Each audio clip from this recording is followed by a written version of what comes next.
no regard to the equator, but proceeds across it as if it did not exist into the planet's other hemisphere.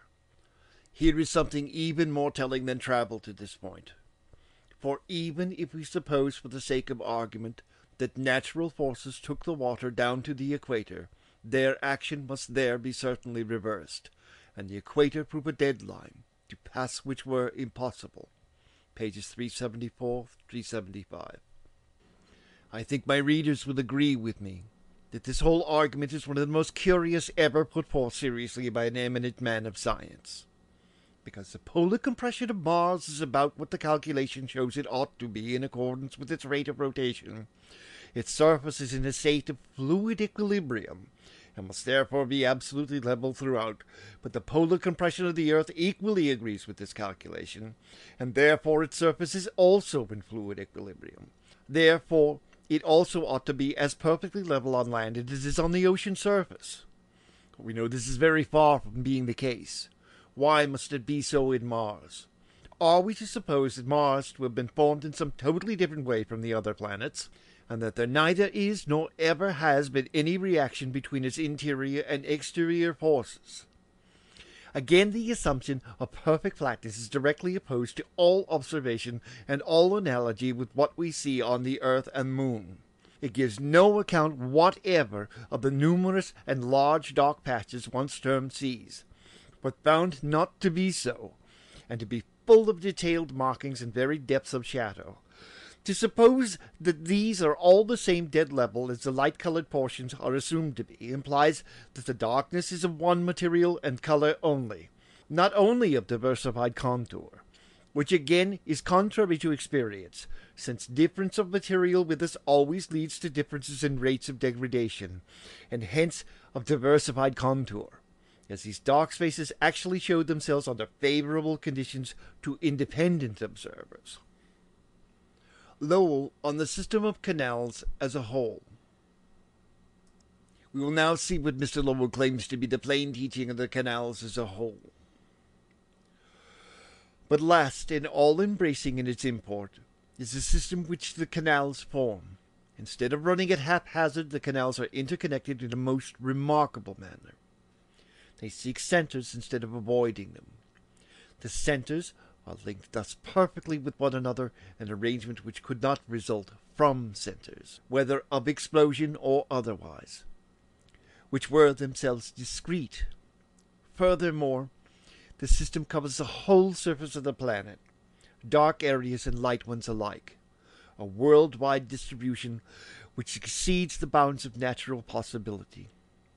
Any force which could act longitudinally on such a scale must be limited latitudinally in its action, as witness the belts of Jupiter and the spots upon the sun. Rotational, climatic, or other physical cause could not fail of zonal expression.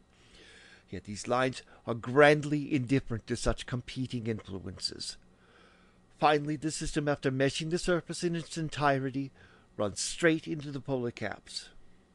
It is, then, a system whose end and aim is the tapping of the snow cap for the water there semi-annually let loose, then to distribute it over the planet's face.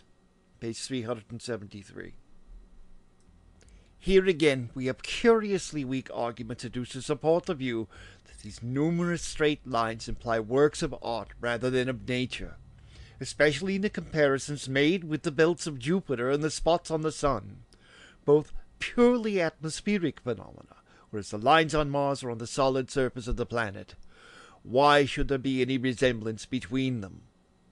Every fact stated in the above quotation, always keeping in mind the physical conditions of the planet, its very tenuous atmosphere and rainless desert surface, seem wholly in favor of a purely natural as opposed to artificial origin. And at the close of this discussion, I suggest one which seems to me at least possible, and to explain the whole series of the phenomena set forth and largely discovered by Mr. Lowell in a simpler and more probable manner than does his tremendous assumption of their being works of art. Readers who may not possess Mr. Lowell's volume will find most of his most recent maps of the canals reproduced in Nature of October 11th, 1906. Footnote 4. In 1890 at Mount Wilson, California, Mr. W. H. Pickering's photographs of Mars on April 9th showed the southern polar cap of moderate dimensions, but with a large, dim adjacent area. 24 hours later, a corresponding plate showed the same area brilliantly white, the result apparently of a great Martian snowfall. In 1882, the same observer witnessed the steady disappearance of 1,600,000 square miles of the southern snowcap, an area nearly one-third of that hemisphere of the planet. Footnote 5. What the evaporation is likely to be in Mars may be estimated by the facts stated by Professor J. W. Gregory in his recent volume on Australia in Stanford's Compendium, that in northwest Victoria evaporation is at the rate of 10 feet per annum, while in central Australia it is very much more.